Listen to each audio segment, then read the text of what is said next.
الحمد لله نحمده ونستعينه ونستغفره ونؤمن به ونتوكل عليه ونعوذ بالله من شرور أنفسنا ومن سيئات أعمالنا من يهده الله فلا مضل له ومن يضلله فلا هادي له ونشهد أن لا إله إلا الله وحده لا شريك له ونشهد أن سيدنا ومولانا محمدا عبده ورسوله صلى الله تعالى عليه وعلى آله وأصحابه وبارك وسلم تسليما كثيرا كثيرا أما بعد فأعوذ بالله السميع العليم من الشيطان الرجيم بسم الله الرحمن الرحيم إن الصلاة تنهى عن الفحشاء والمنكر صدق اللہ العظیم. محترم بھائیوں، دوستوں اور بزرگوں، اللہ پاک جل شانہ نے ہم تمام کو اشرف المخلوقات بنایا ہے. جب اللہ تعالیٰ نے ہم تمام کو انسان بنایا ہے تو انسان کے اوپر ہی احکام بھی نازل ہوتے ہیں. کچھ ذمہ داریاں انسان کے اوپر عائد ہوتی ہے. ہم تمام دیکھتے ہیں کہ لوگ اپنے حقوق کو طلب کرتے ہیں. کسی کے پاس اگر کسی نے کوئی رقم دے دی ہو تو انسان اس رقم کو دوسرے کے پاس سے طلب کرے گا، یعنی اپنے حق کو طلب کرتا ہے، اپنے حق کو مانگتا ہے. کسی نے کسی کی زمین لے لی ہو تو اگر اس کو کئی مرتبہ کورٹ کے چکر بھی کاٹنا پڑے تو انسان اپنے وقت کو فارغ کر کے، اپنے وقت کو نکال کر کورٹ کے چکر بھی کاٹے گا. کیوں؟ اس لیے کہ اس کو اپنا بینیفٹ نظر آ رہا ہے، اپنا فائدہ نظر آ رہا ہے کہ جو حق سامنے والے آدمی نے اس کا دبا لیا ہے وہ حق اس کو واپس مل جائے گا، یعنی اپنے حق کو طلب کر رہا ہے. تو میرے دوستو، دنیا میں انسان رہتے ہوئے اپنے حق کو طلب کرتا ہے. اللہ تعالیٰ نے بھی ہم تمام انسان پر بے شمار انعامات کیے ہیں، بے شمار احسانات کیے ہیں. تو اللہ تعالیٰ کے حقوق بھی ہم تمام پر عائد ہوتے ہیں، یعنی ہم تمام کے اوپر یہ ذمہ داریاں ہیں کہ جو اللہ تعالیٰ نے حق ہم پر رکھے ہیں ہم ان حق کو ادا کریں. اللہ تعالیٰ بھی ان حقوق کا ہم سے مطالبہ کر رہا ہے اور ہمیں چاہیے کہ ہم ان تمام حق کو ادا کریں جو اللہ تعالیٰ نے ہمارے ذمہ عائد کیے ہیں. آپ صلی اللہ تعالی علیہ وسلم کا فرمان ہے، بنی الاسلام علی خمس شہادت اللہ الہ الا اللہ وان محمد رسول اللہ واقام الصلاۃ وایتاء الزکاۃ والحج وصوم رمضان او کما قال علیہ الصلاۃ والسلام. اس حدیث مبارکہ میں آپ صلی اللہ تعالی علیہ وسلم کچھ بنیادیں ایمان والوں کو، اسلام والوں کو بیان کر رہے ہیں. ایک انسان جس نے کلمہ پڑھ لیا ہے، اللہ کو اپنا رب مان لیا ہے، محمد الرسول اللہ صلی اللہ تعالی علیہ وسلم کو اپنا نبی مان لیا ہے، یعنی اس نے اسلام قبول کر لیا ہے، تو فرما رہے ہیں کہ ان کی بنیادیں بھی ہیں. اسلام ہے، اس کی بنیادیں بھی ہیں. اور بنیادیں بیان کی پہلی چیز جو ہے وہ شہادت ہے، یعنی اس بات کی گواہی دینا کہ اللہ تعالی ہمارا رب ہے، اللہ ہمارا معبود ہے، اور اس بات کا اقرار کرنا، اس بات کی گواہی دینا کہ آپ صلی اللہ تعالی علیہ وسلم اللہ کے رسول اور اللہ کے بہترین اور برگزیدہ بندے ہیں. اور اس کے بعد 5 چیزیں بیان کی ہے. اس میں سے ایک نماز بھی ہے، زکوٰۃ بھی ہے، روزہ بھی ہے اور حج بھی ہے. اور آپ صلی اللہ تعالی علیہ وسلم نے ایک مثال کے ذریعے سے اس چیز کو سمجھایا ہے. دیکھو آپ کا ذہن کتنا پیارا ذہن تھا کہ امتیوں کو بار بار مثالیں سمجھائی، اس لیے کہ قاعدے ہر ایک کو، اصول ہر ایک کو سمجھ میں نہیں آتے، لیکن اس اصول کے تحت، ان قوانین اور قاعدوں کے تحت جو مثالیں ہوتی ہے، اگر انسان اس مثالوں کو سمجھائے تو سامنے والوں کو اصول اور قواعد سمجھ میں آ جائیں گے. تو آپ صلی اللہ تعالی علیہ وسلم کا بھی ذہن یہی تھا اور امتیوں کا بھی ذہن یہ بنایا کچھ چیزیں بتائی اور اس کی مثالیں سمجھائی، اور مثال کتنی عام فہم، ہر انسان کو سمجھ میں آ جائے، ادنا سے ادنا ذہن والا بندہ ہو، امتی ہو، اس کو بھی آپ صلی اللہ تعالی علیہ وسلم کی مثال سمجھ میں آ جائے گی۔ حضور فرماتے ہیں کہ خیمہ تیار کیا جاتا ہے۔ آج ہم گھر دیکھتے ہیں، چاروں طرف ہم کو دیوار نظر آتی ہے، اگر یہ دیوار ہٹا دی جائے چاروں طرف کی تو اوپر کی جو عمارت ہے، جو سلیب بھرا ہوا ہے، وہ سلیب نیچے گر جائے گا، یعنی یہ عمارت مکمل ختم ہو جائے گی۔ حضور اکرم صلی اللہ تعالی علیہ وسلم فرما رہے ایمان کی بنیادیں بھی اسی طرح ہے کہ پہلے زمانے میں خیمے تیار کیے جاتے تھے، لکڑیاں قائم کی جاتی تھی اور اس کے اوپر کپڑے لگائے جاتے تھے۔ آج بھی ہم دیکھیں گے بہت سی جگہ جاتے ہیں تو وہاں پر تمبو بنائے جاتے ہیں، تو تمبو اسی طرح قائم کیے جاتے ہیں، لکڑی کھڑے کرتے ہیں اور اس کے اوپر وہ ترپال ہو گیا، پنی ہو گئی اور اسی طرح کپڑا ہو گیا، ان تمام کو لگایا جاتا ہے۔ تو حضور فرما رہے ہیں کہ شہادت جو ہے وہ ایک درمیانی لکڑی ہے اور اس کے ارد گرد دوسرے ستون آ رہے ہیں، ایک ستون نماز کا ہے، ایک ستون زکوٰۃ کا ہے، ایک ستون روزے کا ہے اور ایک ستون حج کا ہے۔ اسلام کو درمیانی لکڑی قائم اور چاروں طرف ستون بیان کیے۔ اب دیکھو اسلام جو ہے، شہادت جو ہے، اب اگر انسان نماز، روزہ، زکوٰۃ، حج، جو چاروں طرف کی باؤنڈری، چاروں طرف کی دیوار اور ستون قرار دیا گیا ہے، اگر کوئی انسان بھی ایک ستون کو ہٹا دے تو آپ دیکھ لیجئے کہ جو پنی اور جو کپڑا تیار کیا گیا ہے، ستون بنانے کے لیے کپڑا لگایا گیا ہے، آپ اگر ایک طرف کی لکڑی ہٹا دیں گے تو کیا انجام ہوگا کہ وہ ستون اس جگہ سے جھک جائے گا۔ اسی طرح آپ صلی اللہ تعالی علیہ وسلم فرما رہے اگر کوئی انسان اسلام کے بعد کسی ایک جز کو بھی چھوڑتا ہے تو گویا جو بنیادیں ہیں ان بنیادوں میں سے ایک بنیاد کو اس نے ختم کر دیا۔ اگر انسان روزے کو چھوڑتا ہے تو ایک بنیاد کو ختم کر دیا، نماز کو چھوڑتا ہے تو ایک بنیاد کو ختم کر دیا، حج اور اسی طرح جو روزہ اور زکوٰۃ ہے جس کو چھوڑے گا اس بنیاد کو اس نے منہدم کر دیا۔ کتنی پیاری مثال آپ صلی اللہ تعالی علیہ وسلم بیان فرما رہے ہیں، اور اس میں سے سب سے پہلی چیز بیان کی ہے شہادتین کے بعد وہ نماز ہے، اس لیے کہ میرے دوستو آپ صلی اللہ تعالی علیہ وسلم کا فرمان ہے جو انسان اس دنیا سے چلا جائے گا، اس کا انتقال ہو جائے گا، جب اس کو قبر کے اندر رکھا جائے گا تو سب سے پہلی منزل اور سب سے پہلا سوال جو اس کے بارے میں ہوگا وہ نماز ہے۔ نماز کے بارے میں انسان سے سوال کیا جائے گا۔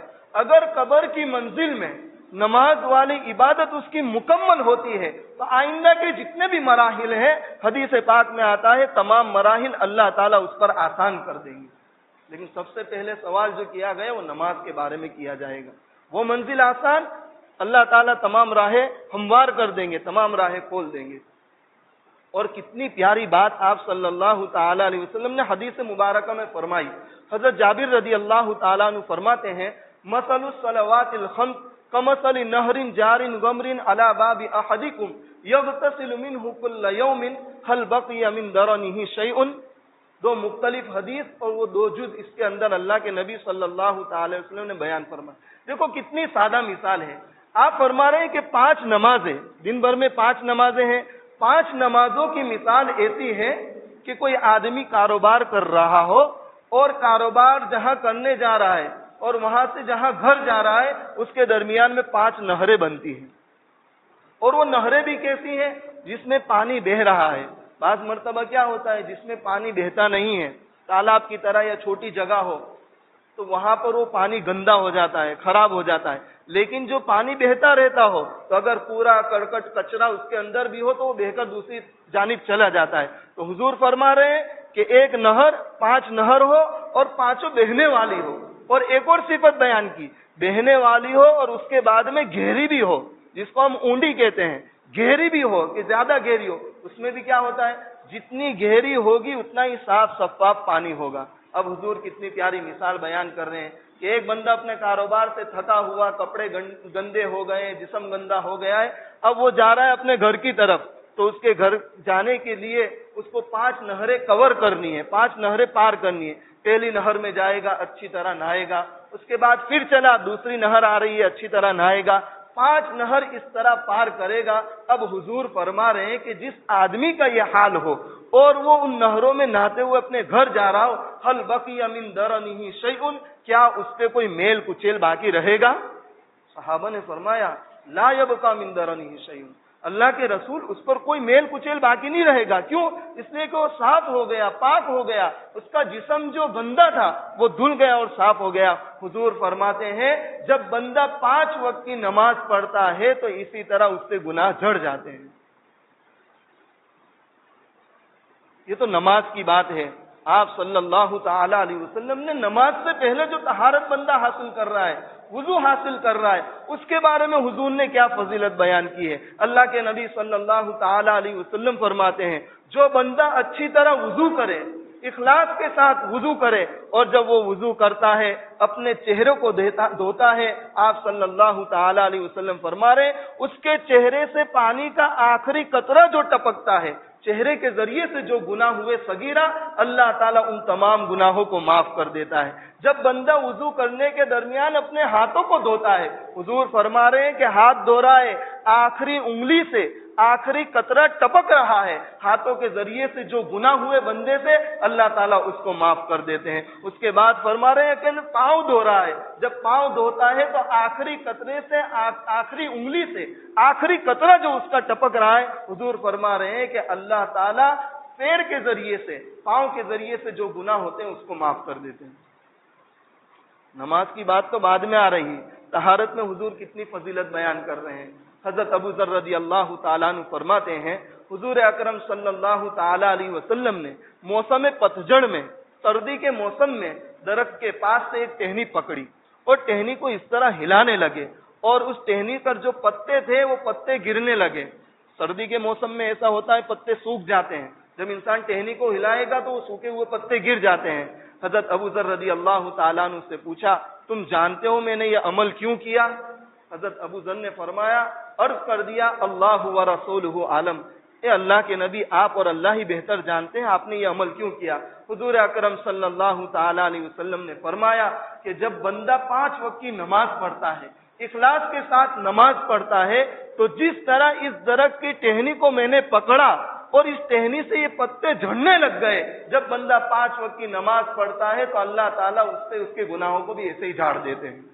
اتنی بڑی فضیلت ہے امتیوں کے لیے۔ اسی حدیث کو حضرت سلمان رضی اللہ تعالیٰ عنہ اپنے ایک شاگرد کو حضرت ابو عثمان کو بیان کر رہے ہیں، اسی طرح ایک ٹہنی پکڑی اور پتے گرنے لگے تو حضرت سلمان رضی اللہ تعالیٰ عنہ نے ابو عثمان سے پوچھا، اے ابو عثمان تمہیں پتا ہے میں نے یہ عمل کیوں کیا؟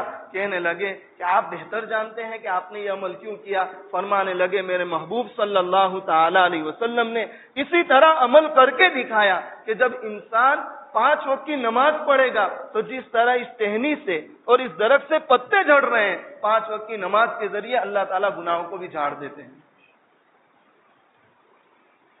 اور آپ دیکھیے 50 نمازیں دی تھی امتیوں کو۔ آپ صلی اللہ تعالی وسلم جب معراج پر گئے اور آسمانوں کا سفر کیا، 50 نمازیں عطا کی گئی تھی، لیکن آج ہم کتنی پڑھ رہے ہیں؟ 5 نمازیں پڑھ رہے ہیں۔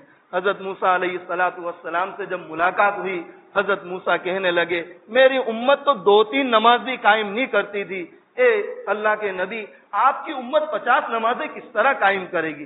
جائیے اور تخفیف کروا کے لائیے، کچھ کم کروا کے لائیے۔ حضور اکرم صلی اللہ تعالی علیہ وسلم واپس سفر کرتے ہیں، اللہ تعالیٰ سے راز و نیاز ہوتی ہے اور اللہ تعالیٰ 50 کے اندر سے 5 نمازوں کی کمی کر دیتے ہیں، ابھی بھی 45 نمازیں باقی ہیں۔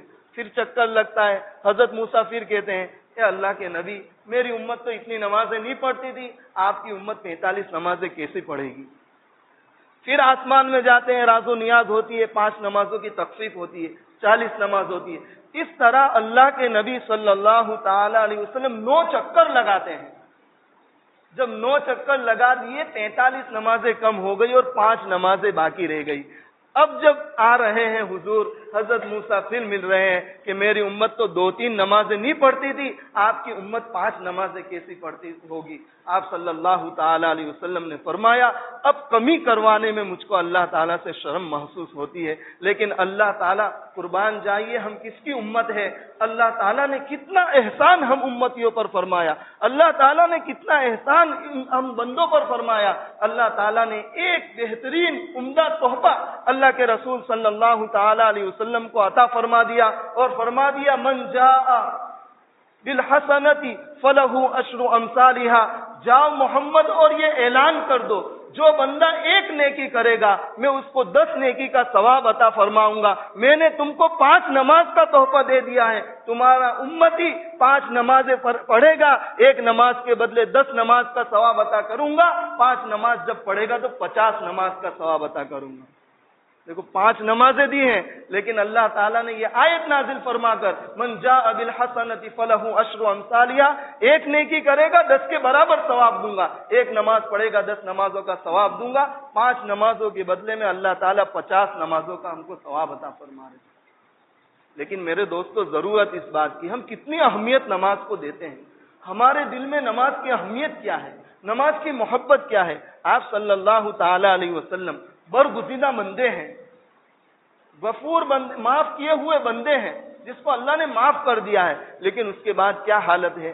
حضور کے پاؤں میں ورم آ رہا ہے، صحابہ دیکھ رہے ہیں کہ حضور کے پاؤں میں ورم آ رہا ہے اور حضور عبادت کر رہے ہیں، راتوں کو رو رہے ہیں، دن کو رو رہے ہیں اور اللہ تعالیٰ سے راز و نیاز کر رہے ہیں۔ صحابہ فرما رہے ہیں کہ اگر آندھی بھی چل رہی ہے تو حضور مسجد کی طرف تشریف لے جا رہے ہیں اور نماز ادا کر رہے ہیں، اور اللہ کے نبی صلی اللہ تعالی علیہ وسلم نے فرمایا قرۃ عینی فی الصلاۃ، اللہ تعالیٰ نے میری آنکھوں کی ٹھنڈک نماز کے اندر رکھی ہے۔ تو حضور فرمائے نماز قائم کرو اور نماز کے ذریعے سے کثرت سجود کے ذریعے سے میری آنکھوں کو ٹھنڈک بخشو۔ ہمارے دلوں میں کتنی محبت ہے نماز کی۔ اگر عام حالت میں کہا جائے جس طرح انسان کے لیے سانس لینا ضروری ہے، اس کے بغیر کوئی چارہ نہیں ہے، انسان کے لیے سانس لینا ضروری ہے، کھانا کھانا ضروری ہے، پیشاب پاخانہ کرنا ضروری ہے، اور جو ضروریات زندگی ہے اس کو پورا کرنا ضروری ہے۔ آپ علماء کرام سے پوچھ لیجئے، بغیر عذر کے شریعت نے جہاں عذر نہیں رکھا، جس طرح سانس لینا ضروری ہے اسی طرح نماز ادا کرنا بھی ضروری ہے۔ جہاں شریعت نے رخصت دی وہاں پر رخصت، اس کے علاوہ بندے کو اجازت نہیں ہے کہ نماز کو چھوڑ دے۔ اور کتنی بڑی وعید آپ صلی اللہ تعالی علیہ وسلم نے فرمائی ہے، اگر ایک اخلاص والا بندہ اس وعید کو سن لے تو وہ سمجھ جائے کہ نماز کو بندہ نہیں چھوڑ سکتا۔ اللہ کے نبی صلی اللہ تعالی علیہ وسلم فرما رہے بین العبد و بین الکفر ترک الصلاۃ، کہ بندے کے درمیان اور ایمان کے درمیان بندے کی نماز حائل ہے۔ اگر کوئی بندہ نماز پڑھ رہا ہے تو سمجھ لو ایمان کا جھنڈا لے کر کھڑا ہوا ہے، اگر نماز کو چھوڑ رہا ہے تو یاد رکھو کفر کے قریب وہ پہنچ گیا ہے۔ اور بہت سے علماء اور بہت سے صحابہ نے تو اپنا وہ مذہب بیان کر دیا تھا ان احادیث کے مطابق، جو حدیث اللہ کے نبی صلی اللہ تعالی علیہ وسلم نے فرمائی من ترک الصلاۃ متعمدا فهو کافر، جس آدمی نے جان بوجھ کر نماز کو چھوڑ دیا سمجھ لو وہ کافر ہو گیا۔ کتنے صحابہ کا مذہب ایسا ہے، کتنے علماء کا مذہب ایسا ہے کہ اگر کوئی آدمی بغیر کسی عذر کے، شریعت کی رخصت کے بغیر اگر کوئی آدمی جان بوجھ کر نماز کو چھوڑ رہا ہے تو اس کا حشر کافروں کی فہرست میں ہوگا۔ ہم میں سے ہر آدمی دیکھ لے کہ ہم نے نیتیں کی تھی ہم آئندہ سے نماز کو نہیں چھوڑیں گے، آج بھی شیطان ہمیں ورگلا رہا ہے، ہم روزانہ نیت کرتے ہیں کہ آئندہ سے نماز شروع کر دیں گے، لیکن ہماری نماز شروع نہیں ہو رہی ہے۔ میرے دوستو بہت مبارک مہینہ آ رہا ہے، بڑا پیارا مبارک اور مہینہ آ رہا ہے، ہمیں چاہیے کہ ہم نمازوں کو قائم کریں، اپنی مسجدوں کو ہم بھریں۔ ہماری مسجد میں جس طرح مغرب میں صفیں ہو رہی ہے، ہماری سوچ یہی رہے، ہماری چاہت یہ رہی کہ فجر کی نماز میں بھی ہماری اسی طرح کی تعداد رہے۔ اللہ تعالی ہم تمام کو نماز کی اہمیت عطا فرمائے اور نماز کو ادا کرنے والا ہم تمام